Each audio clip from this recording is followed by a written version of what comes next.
Hey everyone and welcome to Storytime. My name is Jake and today we are going to be looking at the subreddit r/maliciouscompliance, where people conform to the letter but not the spirit of a request. If you're new around here, please do hit subscribe down below so that you never miss out on another video. But for now, let's sit back, relax, and enjoy some malicious compliance. Cut my job? Say goodbye to millions of dollars. I worked for a major US telecommunications company for over 10 years. One of the jobs I had there was in emergency overnight tech support for our major accounts. I'm talking about accounts like emergency services, traffic lights, the FBI, NASA, and the White House. I personally fixed the White House Chief of Staff's phone twice. All of this was handled by 11 people in a call center that was one of 2 in the country that were open all night, mainly for customers who were overseas. Because we were such a small team, and the people we dealt with were the overnight IT people at their various companies, we were on a first name basis with many of the techs who called us. Then, one day, the vice president of our company decides to step down as VP and take a job as the head of another call center. His brilliant idea is to make his call center the only call center for all business and government accounts in the country, including the ones my team handled overnight. Naturally, this meant dissolving my team. We were all very upset. We liked our job. Only the absolute best techs got to be on our team, and for good reason. When something we handled went down, it had to be taken care of fast, and some of the systems we dealt with were so obscure or old that no one at the company except us and our daytime colleagues even knew they existed.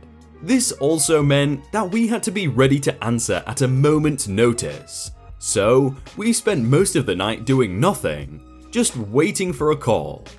The companies and government entities paid extra for this quick response.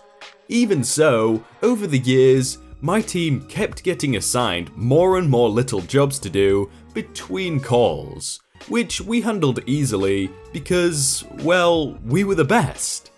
It was almost my dream job. So, when we get word that our jobs are going to this other call center that, until now, wasn't even open overnight, we were upset.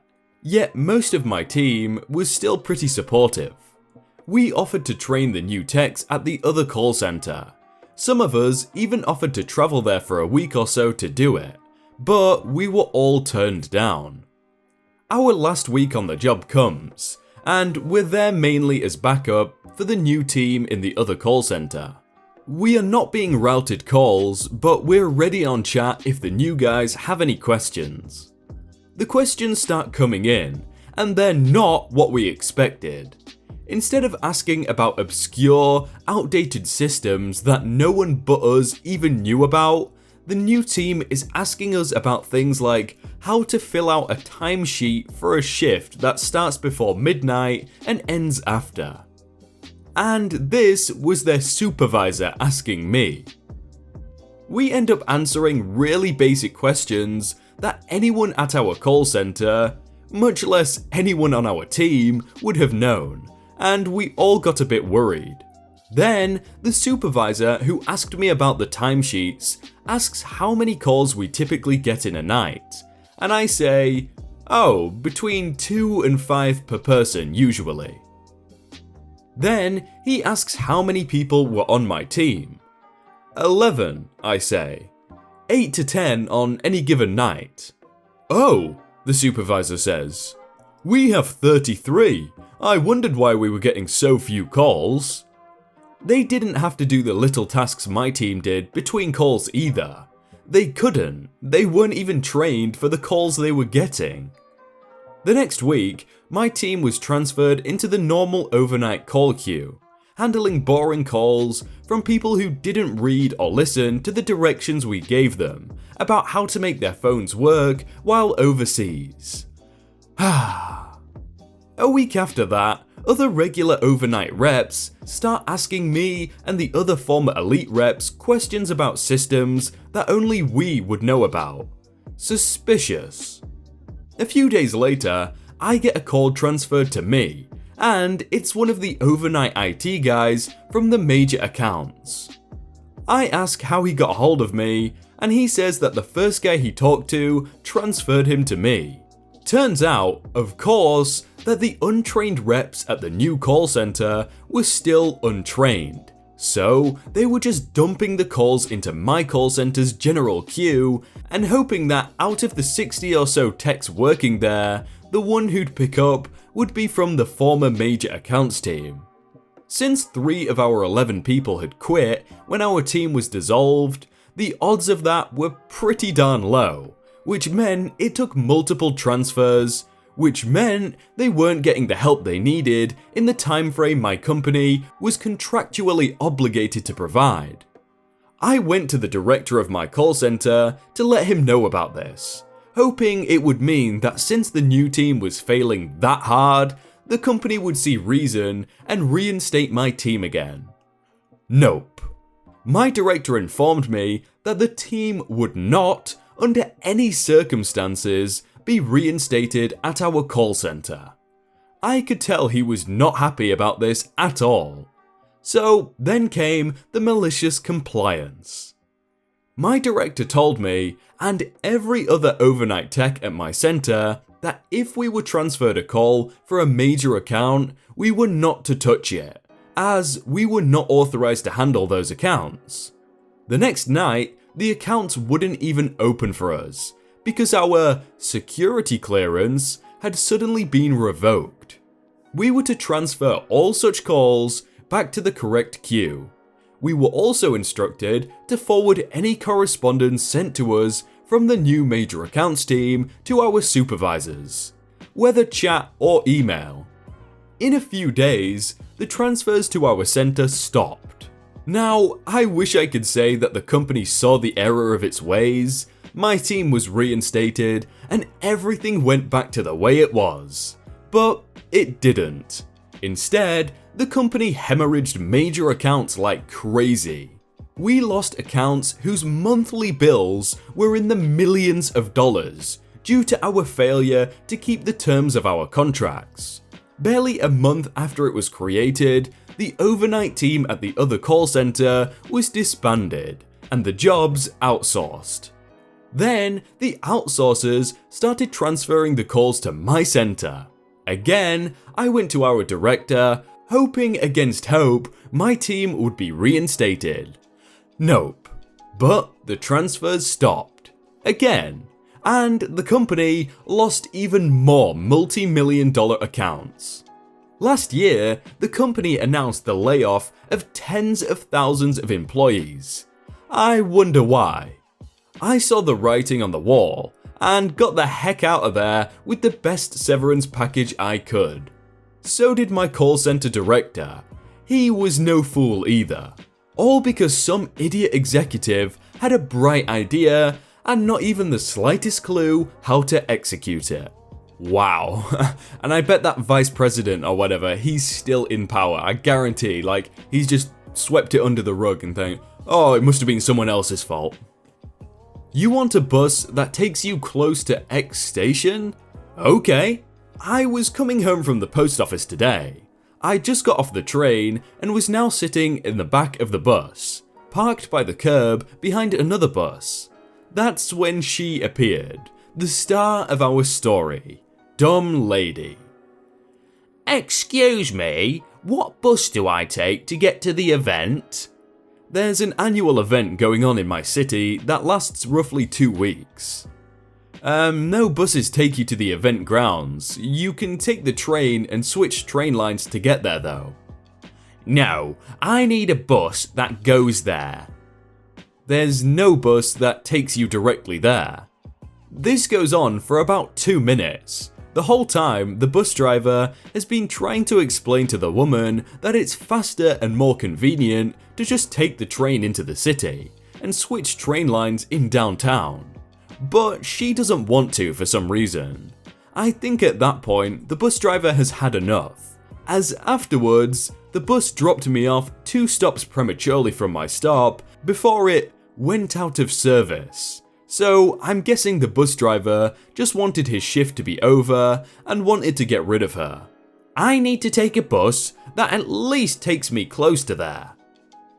You see that bus in front of us? It'll take you to X station. It's on the same train line as the event station. Just take this bus there, then take the train down. That bus was about to leave before our bus driver honked on his horn multiple times to get the other bus's attention to stop before it fully left the curb. She ended up getting on that bus and it went off. It took me at least a minute to realise he sent her on a bus that does take her close to the event station. However, that bus is a 2-hour ride, as it does loops around multiple neighbourhoods, roundabouts, industrial and commercial areas, combined with the fact that we're in the northeast side of the city. And the event is the southeast side. What would have been a 25 to 30 minute train commute turned into a 2+ hour commute. Should have just taken the train, lady. I bet those 2 bus drivers were like friends and this guy just really wanted to annoy his friend. He's like, oh yeah, I'll just send you this lady, just wait there, hold on a second. And she's just like complaining at him for 2 hours. Oh, can't park bikes on the sidewalk? Okay. So this is actually a story from March the 6th, 1971. Bicyclists in Norman, Oklahoma parked their bikes in about 100-meter downtown parking spaces for most of a Saturday. Most of the bike parkers were University of Oklahoma students. They parked 1 bike in each parking space, taking nearly the whole curb capacity of the area. Motorists and some merchants complained, but because the cyclists fed the meters, police honoured their claim to the spaces. Some merchants supported the action. The students were protesting signs reading "No bicycles allowed on sidewalks," but authorities claimed that bike parking on sidewalks was permitted. Within a week, the city installed 5 new bicycle racks, each designed to serve 11 bikes. I'll actually show on screen the actual story, which was, I think, printed in a newspaper. A real bad situation. This story begins 2 years ago in August in the Midwest of the US, where there are several local antique festivals. For my town specifically, it's antique cars, tractors, and the occasional helicopter fly-in for the kids to enjoy. In a small town of about 3,000, it draws in about 1,000 people to the area, which is very good for business. It also puts a lot of strain on service providers. Now, the people involved. My uncle, Charlie, and the head service director, Carl. 1 week before the event, without notice, Carl contacts Charlie, asking for a favour. Being close cousins, Charlie happily listens to Carl. There has been a problem. The scheduled septic removal company has had a major breakdown, and being a farming area, Carl asks Charlie to use a septic pump trailer to remove and relocate the refuse. Charlie is reluctant. In case you aren't aware, human refuse is much different in chemical content than the manure used in farming, and the portable toilet units come with about 20 gallons of sterilizer in the bottom, which is also toxic to plants. The estimated amount of refuse that will be collected was predicted to be around 200 gallons in a day. The number is low since there are other bathrooms on site, just not as convenient to get to. Carl asks Charlie to dispose of the waste in any way he sees fit. However, he refuses to pay Charlie, stating that family works together out of love. I know this is BS, pun intended, and so does Charlie. He can't make a big enough hole without it draining into the water table, which would contaminate local streams, rivers, and by extension, the wells a ways away. He instead opts to lay it down in a flat sheet between their houses. Almost as a murder/suicide, the wind picks up the scent of nearly 200 gallons of liquid crap and starts blowing every which way. This has an unintended consequence, as the breeze carries the odour into the fairgrounds, into the vendors' area, where they sell food. Vendors are angry because almost no one is buying food, because who wants to eat food downwind from literal poop? The vendors start threatening to never return to the event as they paid $1,000 each to set up shop with free utilities. Aware of how damaging this was, Carl contacts the vendors and says he will give them free lots in the next fair cycle in exchange for the inconvenience. That's like a choosing beggar family member. Oh, family works together out of love. Okay, yeah. Hey everyone, I hope you all had a really good day and that you enjoyed that video. If you want to check out some other videos, then click on screen right now, or check out the playlist down below. If you enjoyed that video, then please do leave a like, and if you want to submit your own stories, then you can do so by joining the Discord in the top link in the description. But thank you so much for watching, and I will see you very soon.